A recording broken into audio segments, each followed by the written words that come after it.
national security, chips, and semiconductors are some terms we've heard a lot. So I'd like to break those down with you. First, what does national security mean to you, and especially within the context of your work? Well, first, thank you very much for having me. I appreciate it. It's a real opportunity to talk with you and other people who might be interested in this. So I see national security as being the ability of a nation, of a state, to defend and protect its citizens, its institutions, its infrastructure. It's basically its way of life. It includes protecting our sovereignty, our values, keeping our territory intact, and providing for the prosperity of our nation. If you think back to 1776, we've had nearly 250 years in the United States of national sovereignty, and I think that's benefited all of us, and I desperately want to see it continue. And I think a large part of the United States being able to push the boundaries on that is that we're always on the cutting edge of things. And one area that we've always been on the cutting edge of is semiconductors and semiconductor production. We can go back to Moore's Law. So can you talk about, what the differences between semiconductors and chips as we talk about, what they are now versus how we started? If you think about semiconductors and chips, basically that means the same thing. They're analogous. But years ago, people used to say, what's the difference between computer chips and potato chips? I think we all understand the difference of that now. So semiconductors basically are circuits, or they're materials that can move electrical circuits. A way to think about what's the difference between today and yesterday is that today, semiconductors are much more dense. They require much less power. They have much greater performance than when semiconductors were first invented nearly 50 years ago. And that was done here in the United States. Part of the challenge for semiconductor capability has been characterized as Moore's Law, which basically prophesizes that semiconductor capability will double every 2 years. And as a result, the way that happens is through semiconductors or transistors becoming smaller and smaller and smaller. So the distance that the electrical charge has to travel is reduced. And so the performance can be increased and the power required to generate that is reduced. And this is really a fundamental difference between today and a number of years ago when semiconductors were first created. And years ago when semiconductors were first created, we didn't have half the technology that we do now. And so semiconductors are at the root of everything. It's how we're able to have this conversation right now. So can you maybe talk about some of the other aspects of our lives and the systems that semiconductors are so critical to? Well, think about it. Think about how your daily life revolves ultimately around the base technology embedded in semiconductors. So you get up in the morning, you might have electrical alarm clock. There's probably a semiconductor in the alarm clock. You might take a look at your cell phone. Okay, so what text messages do you have? What emails do you have? What's the weather? What's the traffic if you're going to go to work someplace? All that is based on semiconductor technology at its foundation. Then you walk into the kitchen and you get something out of the refrigerator. Refrigerator probably has semiconductors controlling the temperature and all kinds of other aspects of the refrigerator. And then you get ready to go out. You might go in a car, you might go on a subway, you might go on a bus, you might just walk. If you're walking, you're probably listening to something on your cell phone as you walk down the street. There you got semiconductors. If you're in a car, a lot of people say cars are just semiconductors on wheels with a motor involved. If you're on a subway, all that control capability in the subway is fundamentally electronic, which fundamentally it means there are semiconductors at the base. So all of our systems, frankly, in society, whether it's transportation, communication, finance, healthcare, holy smokes. You think about healthcare. Think about going into a hospital or going into a doctor's office today. All the equipment that is involved. Or if you go to the dentist's office, oh boy, when was the last time you went to the dentist, right? And all of that equipment is controlled by is fundamentally involves semiconductors. So are semiconductors critical for the United States and for the rest of the world? Absolutely. They are a foundational technology that enables the world that we live in today. And the US is the birthplace of semiconductors in this entire industry. But it's also worth noting that we no longer produce a majority of them. Some reports are saying that we only produce 10% of all semiconductors worldwide. And, anyone who's taken an Econ 101 class, you have to talk about comparative advantage. And so while we may not lead in production anymore, we do lead in that design and innovation. Based on your experience, how do we ensure that we maintain this cutting edge, this bleeding edge on design as we begin to up our domestic production thanks to the CHIPS Act? So the United States leads in design. That is absolutely true. But we also lead in the research and development that it takes to create the designs. And we lead in the manufacturing tooling or the equipment that it takes to manufacture these semiconductors. So how does that happen? And by the way, you're correct. We do not lead in manufacturing by a long shot. I mean, the latest numbers that I've seen are something like US has 12% of worldwide manufacturing capability. That's really dangerous. We also don't lead in packaging. We are behind the eight ball in the packaging capability. So how do we change the equation here?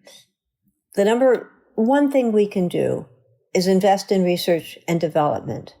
Research and development, not just in chemical engineering, but in math, physics, chemistry, engineering, materials science, electrical engineering, computer science. And also, obviously, there are multi-dimensional aspects to understanding how semiconductors are designed, fabricated, prototyped, manufactured, packaged, etc. So we need to lead across a whole variety of research areas in both the basic research and in the advanced research. And an area that is missing today in the semiconductor capability set here in the United States has to do with prototyping. So once you get a design where you think it can, almost ready to move into manufacturing, you need to test it out in a small quantity to make sure that what you're doing here actually works in this very complex fabrication process. Today, we're behind the eight ball in prototyping. And so the CHIPS legislation includes language that would, and funding to enable prototyping capability to be developed here in the United States. And once you prototype, then you can move that prototyped design into a manufacturing capability. So we need to do all of these things. Additionally, we need to think about systems because semiconductors themselves don't do anything. You put the semiconductor into a component package and then you put the package into a system and then the systems run whatever the application is. So we need to think about computer architectures. We need to think about packaging. We need to think about how we can reduce the power requirements because these large systems require a lot of power, so we're working on power reduction. We need to increase the performance. So there are a number of areas where we need to continue to do the fundamental research, the advanced research, the development, and the moving those designs into prototyping. And then we also need to pick up on our packaging capability. The U.S., unfortunately, doesn't do large-scale packaging. Most of that is done in Asia. By packaging, I mean taking the wafers out of the wafer carriage and slicing and dicing them, assembling them into a component, testing the component and making sure that it works, and then inserting it into a system. So all of those things are critical in semiconductor capabilities, and we need to make sure we have that here in the United States. And you also mentioned Asian manufacturing and packaging. So we have close allies in Asia, in Taiwan, and Japan, and even our own allies in Europe have invested in their own semiconductor sectors. How do we ensure that we are maintaining positive relationships with these countries who may be, affected by our new push for economic protectionism? How do we protect our industry while still supporting our allies? We, the United States, have close relationships with our traditional allies, with the European Union. The semiconductor capabilities are there in the European Union, particularly some of the manufacturing capabilities, and also with research and development with organizations like Fraunhofer and Leti and IMEC. We also have traditionally strong relationships in Korea and Japan. We work to strengthen those relationships, and we also have them, of course, in Taiwan. Those are a critical set of relationships. Part of the CHIPS legislation that was passed just about a year ago included a State Department-run multilateral fund that is being used to develop nascent capabilities in some of our allies, which are developing nations, including Vietnam, Indonesia, Philippines, Panama, and Costa Rica. And we expect that there will be other nations added to those multilateral partnerships. You think about what's going on in India, for instance. Prime Minister Modi had a state visit here in the United States back in June. President Biden visited India with respect to the G20 meeting just a couple of weeks ago. India is seeking fab investment that could be very useful. The U.S. and Vietnam just recently signed a comprehensive strategic partnership. The Prime Minister of Vietnam is coming here to Washington next week, actually, to try to fill out that partnership. So we, the United States, are working very aggressively to build out semiconductor capabilities with allied nations and with our partners. And we think that this is really an important aspect of how we proceed to provide for the national security and economic vitality of the United States. And talking about attracting talent through funding in the CHIPS bill, there's $2 billion that's been allocated through the DoD for workplace training, job training, and U.S. job training programs in universities. How can we ensure that this investment goes all the way in helping us capture the younger market? Because I think typically the manufacturing profile for someone who works in that industry is getting a little bit older, and we need to make sure that we have that workforce there and that workforce development aspect in place. You're absolutely right. A lot of the semiconductor capability, the people with semiconductor capabilities might be what you would call long of tooth. And so we need to get young, thoughtful, energetic capability involved. In the many meetings I've attended over the last year or so, since the CHIPS Act was passed, every single meeting there is conversation around workforce development. And actually the Semiconductor Industry Association recently released a report that indicates over time, there's something like 57,000 jobs in the United States in the semiconductor industry that are unfilled right now. So we have a major opportunity to bring new people into the system. So there's a lot of thought around integrating some of the traditional workforce development and training activities at major universities with other programs like community college programs and developing valuable curriculum that leads people into the semiconductor area. There's a lot of technical training of existing employees as well as new potential employees that is really valuable in the manufacturing process activity.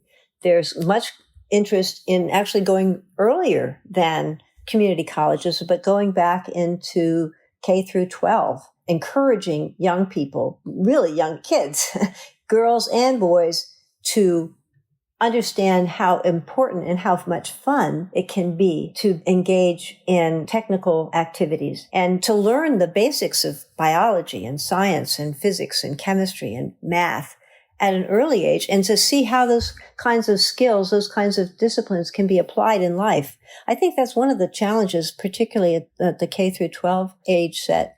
People learn about mathematics, but it doesn't seem to apply to anything that they do in their day-to-day life. So if we can make algebra, geometry, trigonometry seem real, show how it's applied in real life, I think it'll be useful in encouraging kids to get into the STEM fields and then to provide programs that encourage them along the way. Once they get into elevated schooling, whether it's, junior college or graduate school, have internships and mentorships and bring those kids and co-ops, bring those kids into the real life process of research, development, prototyping, manufacturing, so that they see this is really fun. It's really exciting. And there's something new to be learned every single day. Coming from Silicon Valley and the tech industry as a whole, when you look at the C-suite level executives, we're getting better, but it is still predominantly male. When we talk about CHIPS funding, when we talk about moving the needle for national security, how important is it that we include women in this conversation? Because women are going to be a big part of the national security conversation for the next decades to come. Well, thanks for that important question. I think it's really, really, really critical to get women and girls involved. First off, women and girls are about 50% of the population. So let's just think about it that way. Don't you want to have the best minds, whether they're male, female, trans, LGBTQ, whatever? We want to have the best people involved in this. And I think for young girls in particular, to encourage them to learn how to compete how to win and how to lose. What to do when you win, think how exhilarating that is, but how to pick yourself up off the ground and get back on the ranks when you lose. And I think particularly young girls need to think about being the best at whatever they do, not the best girl, but the best, and to really understand the contributions that they can make to society, to the way we live, and to their own families and to themselves, and think about the self-esteem that grows by competing and winning and losing and growing in the whole process. So I do think it's really critical that we all learn these characteristics and grow from them and contribute to our way of life. And Taffy, I do have to give you credit because mentorship is such an important part of it in getting people in the door, especially young women. And you've been in the industry, you're an industry vet. I'll say that. We stand on your shoulders when we talk about these types of issues. And so can you talk a little bit more about your background and breaking into the industry and how it's changed for you up until this point? Well, thank you. That's a personal story, but I think it's probably similar to lots of women who've been around the industry for a long time. I've been at IBM for 50 years. So when I joined IBM, I was a programmer. I'd been at EPA as a programmer for a little bit. I started off selling typewriters door to door, which is a long way from what I do now. But what happened was, the industry grew and opportunities presented themselves and people had to stand up and say, okay, count me in. I want to compete for it. So when an opportunity arose to move out of selling typewriters and copiers and dictation equipment to going down onto Capitol Hill and selling ideas for the IBM company, I said, yes, of course, I'd love to do that. So the question was, do you have enough willingness to change and to grow and to learn and to test yourself and to put yourself into difficult situations that you might not have ever thought in your life that you would be doing and being willing to say, oh, okay, I'm going to give it a shot. Let's see what happens. And I think that's part of what's happened to me. IBM is a great company, many opportunities. There are lots of great companies. And I think the chance that people take to take chances and to look forward, not backward, but look forward and say, well, if I were to do this, how could I contribute? How would it enable me to do something even further? And how would it affect my daily life? That daily life piece is also really critical. And I think it's really important for organizations to think about how their opportunities affect the lives of their employees, particularly for women, but also for men. How do you take care of kids? How do you take care of maybe you have parents or relatives that you need to care for? How can you put this all together into a balanced package? Thank you so much, Taffy. And I also want to circle back to another point that you mentioned earlier in talking about the childcare aspect and employers providing opportunities for their employees to pay it back. Within the CHIPS Act, there is a provision where I think the number is if there is about $150 million in investment, the company must provide childcare services for facility employees and construction employees. What will be the impact of that for women and families? That's a very difficult question. Now, on the one hand, childcare is really critical for families, and you just can't get around it. I have now a grandson who's 20 months old, and he runs around like a gay maniac. He's so busy, and you couldn't possibly walk out the door and not take care of little kids like that, or other kids all the way through high school. So childcare is something that can be a limiting factor if people don't have access to it, or it can be an enabling factor if you have confidence in the childcare provider. So how this is going to work, at the end of the day, I think it'll be useful for the people who work in these factories or build these facilities. One of the things we have to consider, though, as an American is what's the competitor doing around the world? And in some cases, like, for instance, in Europe, the child care situation is probably more robust than here in the United States. Elsewhere around the world, I'm not so sure. So we need to be balanced, and we need to think about these kinds of aspects of the legislation or implementing the legislation in terms of what's right for the American society? And also, how does that stack up relative to what's happening around the world? Because semiconductors are a global industry. We need to be competitive in all the things that we do.